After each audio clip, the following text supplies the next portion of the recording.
About the powerhouse. He's really, really funny. So brace yourself and get ready for Eric Gile. Woo!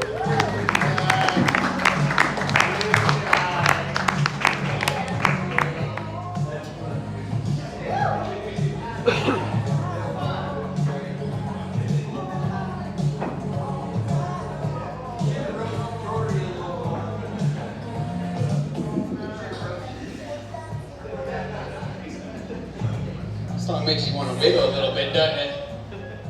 What's up, everybody? You doing good? Yeah? You guys good? I'm good too. Thanks for asking. But I am good. I'm a happy, healthy person. I have a ton of friends. I have a healthy, beautiful relationship. Yeah, and I'm a successful comic. These are my daily affirmations. And if I've learned anything on my spiritual path, it's this. The more that I say these things out loud, the more delusional I seem. I'll never forget the day that I decided to pursue comedy. I literally just grabbed a notebook off the counter and I just started writing jokes. The problem with that is that notebook was my recipe book, and I need to change those things. Because last night my lasagna bombed. Before we go any further, I want to apologize if I am not 100% tonight. I had an incident in my life last week, and it caused me to order some pepper spray. Yeah. And it came in the mail today, and I was just testing it out. And I'll tell you what, masturbating with lotion is way better. Knock, knock.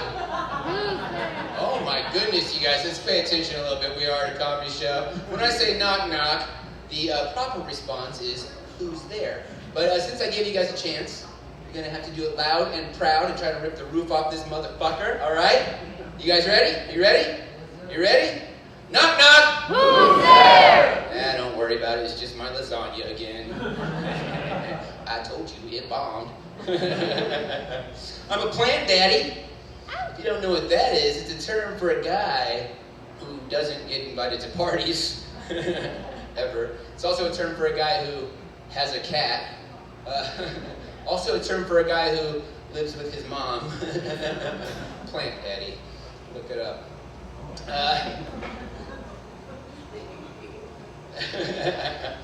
Anybody in here enjoy watching old movies, like a movie that you've seen 1,000 times, you know, it just feels comfortable to watch it again?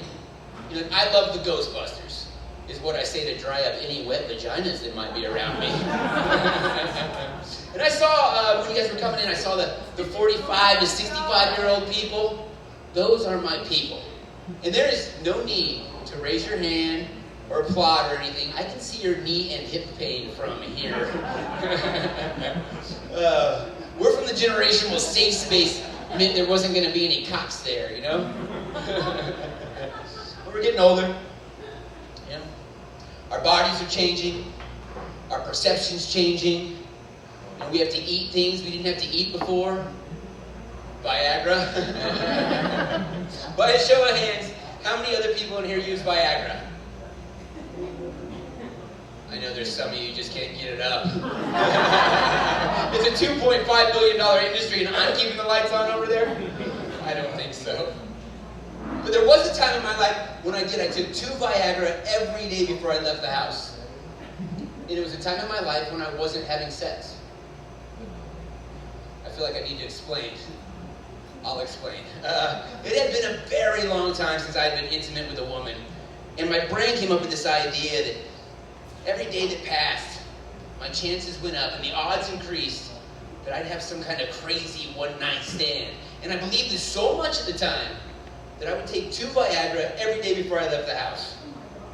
I'd be like, I have 1 to 6 hours to run my errands and find a very dirty woman.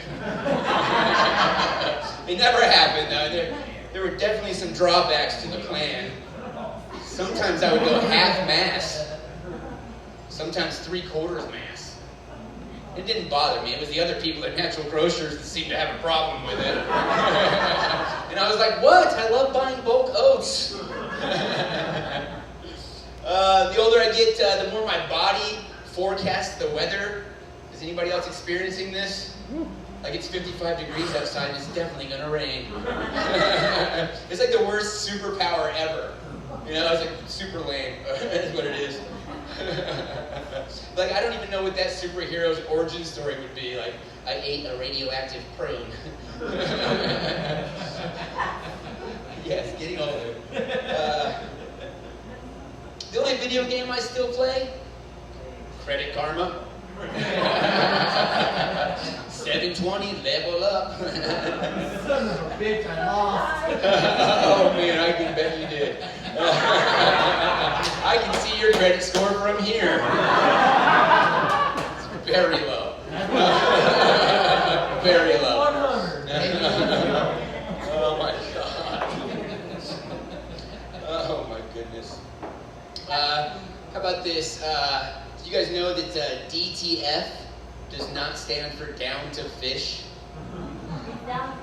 I have a buddy that still won't text me back.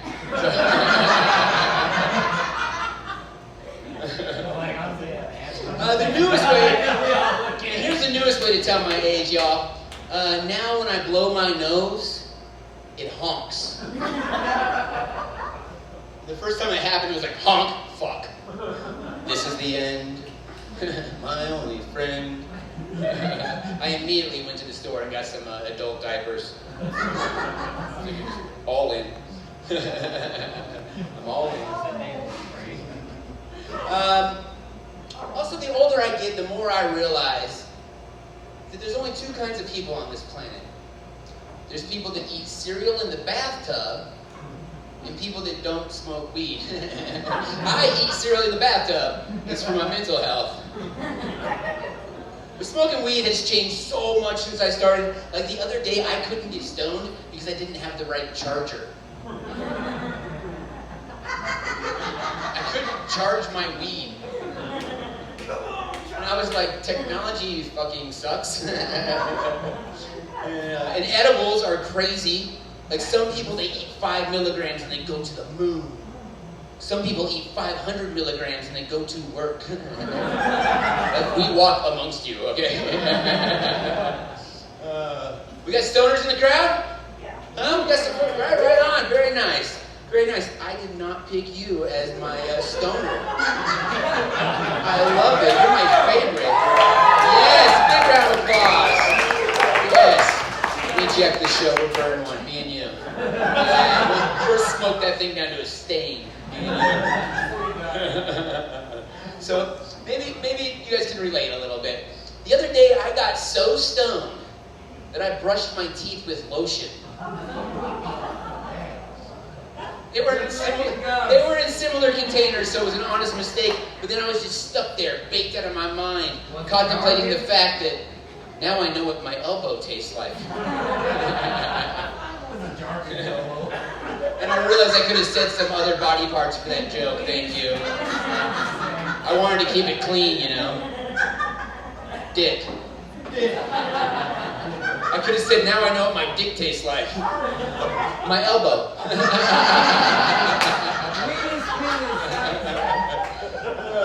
I've got a best friend. His name is Doug. You guys would dig Doug.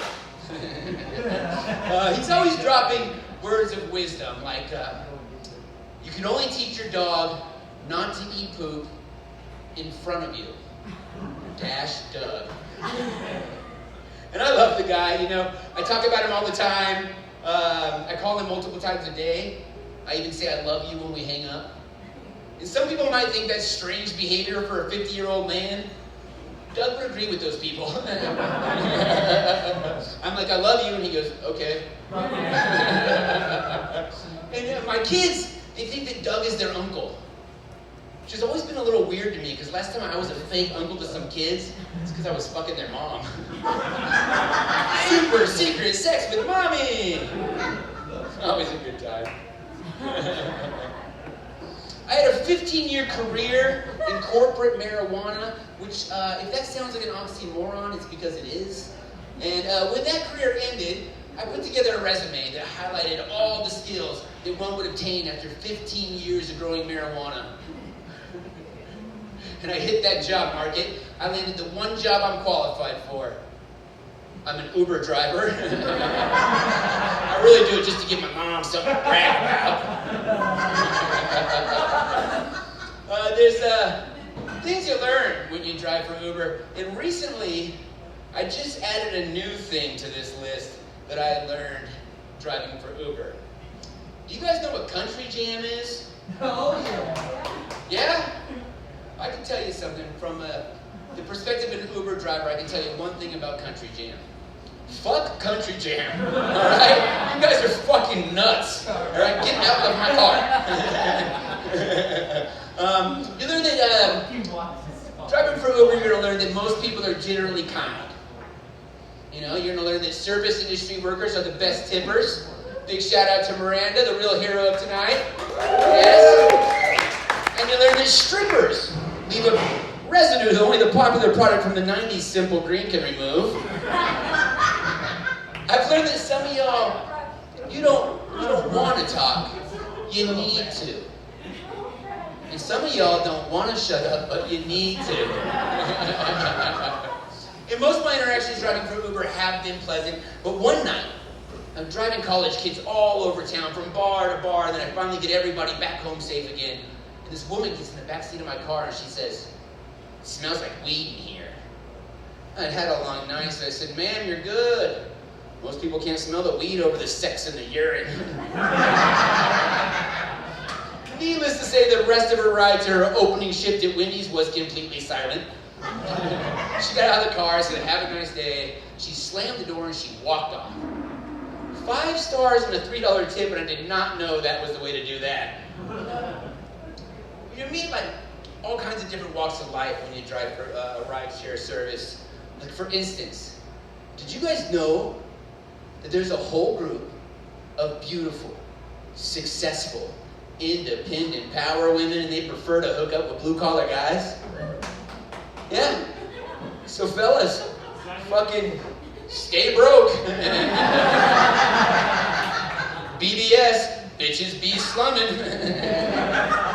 Broke power, am I right, guys? Yes. And ladies, you know what they say. Once you go broke, you're gonna have to pay for dinner. So. And I tried it, did not like it. Made me feel insecure, inadequate. I even lied to her about my accomplishments. I told her I took a shower every day. But in the end, we were just from two different worlds, you know? She'd never been with a guy as rough as me, and I've never been with a woman who has a relationship with her father. So there was that. Oh, goodness. Public service announcement time, y'all. It's in the community guidelines, I shouldn't have to say it, but Uber is not a dating app. But women treat that shit like Bumble. There is no more deadly predator than a 45-year-old divorced woman, 3 margaritas deep, and she's in the backseat of my car. I call them Uber cougars. It is not just women. Yeah. It's guys too. The other night I picked this guy up and we're driving along, just chit-chatting, you know, shooting shit. And there was a break in the conversation. And gone silent just for a moment. And he says, "You ever hook up with dudes?" Now the wild side of me was like, "Do it!" But the more like sensible, reserved side of me was like, I should probably be more well-rested before my first man-on-man sexual experience. I was flattered and offended at the same time. I mean, like, tuck that one away. I need poppers. Thanks. Where have you been my whole life? I was flattered and offended at the same time. And on one hand, this guy wants to do me, and I get that. But on the other hand, I'm like, bro, put in some work, you know? It was early enough in the morning, he could have taken me out to breakfast. feed me. Feed me, then fuck me. And I realize this joke is starting to sound like instructions, but it's not, so settle down. I dropped him off and I drove away. I did double back and fuck him, but for the record, I also dropped him off and drove away. You dropped the kids off. I'm just kidding. I'm just kidding. These are jokes. These are jokes. I never dropped him off. 5 stars and a $3 tip. Oh my goodness. So I recently told that same joke in the local gay bar. I had no idea it was going to make me like the prettiest girl at the ball. And I don't mean like at the ball. I mean like I need to apologize to women. It's like the next month after I told that joke was like, okay, no thank you, no thank you, no, I have a headache, back off. Whoa. But I support the LGBTQ plus community. It's way too many acronyms, bad branding. I like to just call them the alphabet mafia. I like that one. But the problem with me, though, is my gaydar is broken. You know? Not in a way that I can't tell if they're gay. It's in a way that I can't tell if I'm gay. And I used to think I put off like a real bisexual vibe, you know, but then I realized for that to be true, women would also have to hit on me. And you know, I'm woke-ish, you know, I'm sleepwalking, you know, I'm the level of woke that is like, damn those transgender athletes. But on the other hand, I'm like, damn those transgender athletes. Do we have any transgender athletes in the crowd tonight? Good. Shit makes me horny. We live in a strange time. We're having strange times, you guys. We live in a time of walk it off or sachet, whatever you like. Is it okay to chop wood and cry at the same time? I'll never fucking know. I don't chop wood. but my grandpa was born in 1989. It was 1989, so it looked a little bit different, but it was his generation that really planted the seed in your grandma. If they didn't, none of us would be here. But like, I remember the first time my grandfather saw a gay construction worker, and he said, I don't give a shit how many dicks the man sucks. He's a damn fine finish carpenter. And the first time he saw a female heavy equipment operator, he said, I guess you don't need a set of balls to fuck everything up. See, Grandpa was progressive, right? And my point is that like what used to be helpful and supportive is now like a hate crime, you know? Like keeping score at a Little League game. Let's give them all first place. What could go wrong?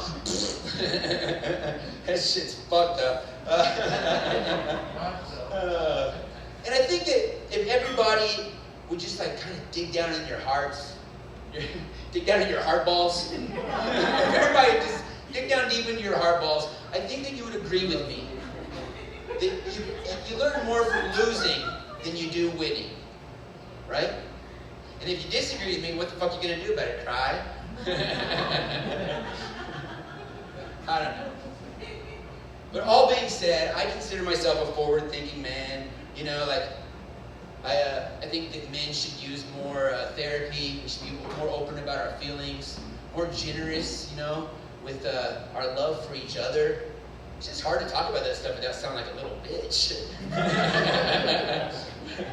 But I do think that it's important that we address the woman's role in the awakening of the new modern man. Right? And I think I speak for every self-aware, empathetic, sensitive man in the room when I say, ladies, show us your tits. Yes, thank you. I love you. I love you. Thanks for laughing at that joke, because I was like, how is this next part of these jokes going to go? It's been like a little touch and go from this side of the mic, you guys. So, I was waiting to hear it. We all love titties. Hell yeah. Titties! Can't go wrong with a set of titties. But I love you guys. And when you wake up tomorrow and you're back in your normal lives and you got all this adult shit to do, you know, you got to pay your bills, clean the house, cry in the shower. Just remember, no matter what's going on in your life, to laugh about it. Okay? And this might be my Viagra talking, but I hope to have every single last money in the backseat of my Uber someday. Thank you all. 5 stars and a $3 tip. I love you, Grand Junction. Have a beautiful night.